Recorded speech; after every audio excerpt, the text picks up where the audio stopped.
Hello guys, and welcome to a brand new video about the Xbox Scorpio. Yes, we have a bunch more information on it, and it's all legit. It's not rumours or speculation.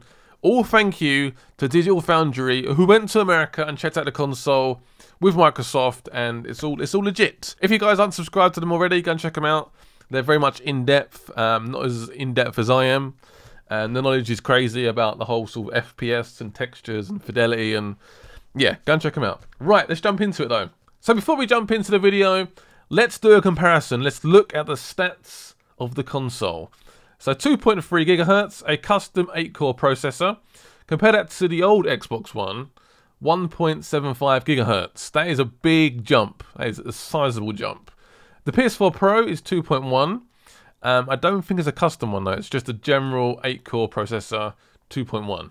So it's pretty close. It's not too far apart, but obviously the Xbox Scorpio does win. Not sure about the name yet. Is Scorpio going to be the name of the console? They say Project Scorpio as if that's like a code name for it, so I don't quite know yet, but anyway. And then we go on to the GPU. That's graphical power, basically. So there are 40 units available. They're customized, so there's a lot of technology again and stuff behind the scenes. The Xbox One has 12, so that's a big jump. In terms of megahertz, 853. Xbox One S is 914. The Scorpio is 1,172. PS4 Pro is 911. So there's a sizable jump there. The Pro is not. It's got a decent amount of units, but the megahertz is not great. So the Scorpio again wins. You can see a theme here. The Scorpio will be the strongest console on the market very, very soon when it comes out later this year. So let's move on to memory, which is the RAM. The Scorpio has 12 gigabytes of RAM. That is a lot of RAM. DDR5 compared to the 8 of the PS4 Pro. And I believe around 8 can actually be used for games. So it does drop a little bit. So obviously that's DVR stuff in the background and obviously the operating system. Compare it though to the Xbox One, 8 gigabytes of DDR3, which is a lot slower, just not as good. So that's a big jump, a big increase, very impressive. Memory bandwidth, Scorpio, 326 gigabytes a second. Wow, that is quick. I mean, compared to the PS4 Pro, 218. That's quite slow in comparison. And don't get me started on the DDR3. Look, 68. You're kidding me? That's a joke. Anyway, we move on. Next up is the hard drive. 1 terabyte hard drives for the PS4 Pro and the Scorpio. Not good enough. I want to see 2 terabytes, personally, because 4K, lots of textures, lots of memory needed, and yeah, that's not enough. I think it should be 2 terabytes. Unfortunate. 4K, Ultra HD, glorious Blu-rays can be used on a Scorpio. I believe on the Pro, it's just standard Blu-rays and that's it. So that's again another big thumbs up to the Scorpio.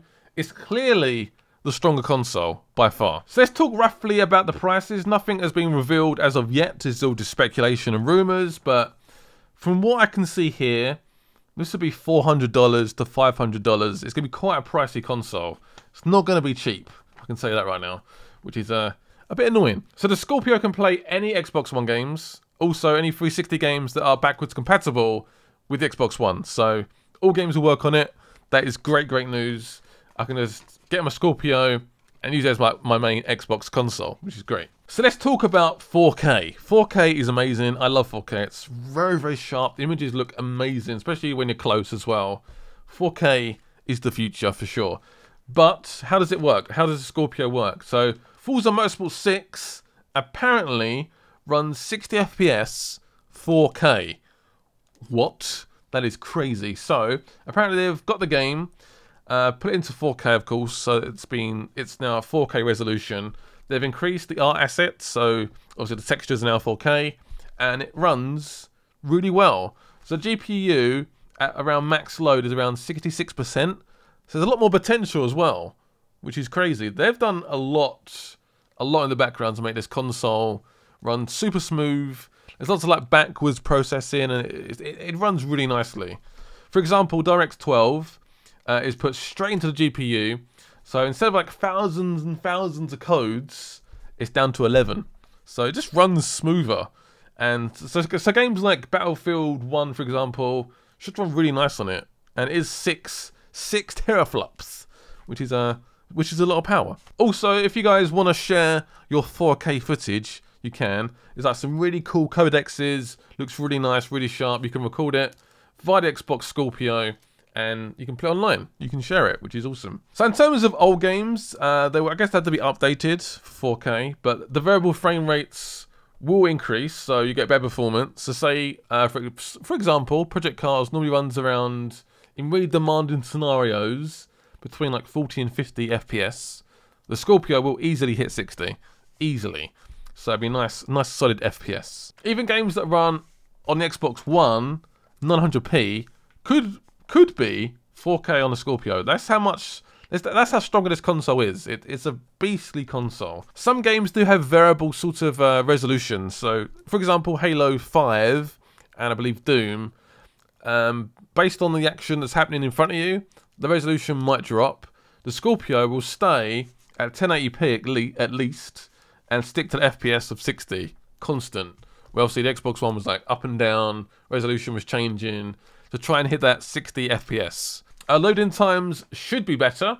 GPU and obviously the memory, the RAM, 12 gigabytes of RAM. That's very impressive. So loading times will be greatly decreased. So you're probably thinking, well, I don't have a 4K monitor or TV, so what's the point? So apparently super sampling will be enabled. So 4K images on like a 1080p display. So it looks really, really nice and sharp.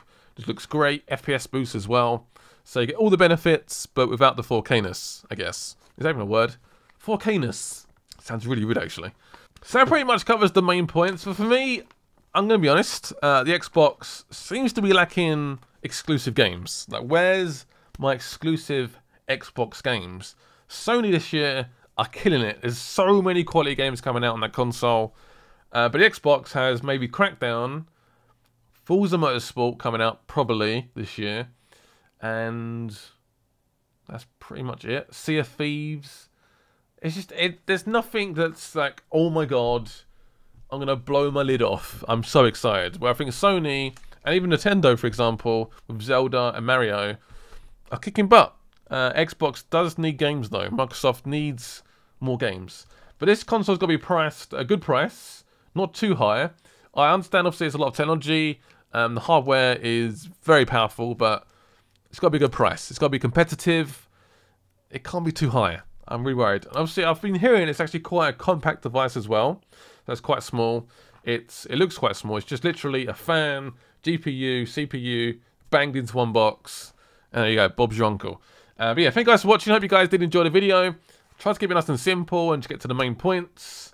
And that's the Scorpio. I'm excited. You guys are going to get it? Let me know. Leave a comment below. And I'll see you guys soon. Bye-bye.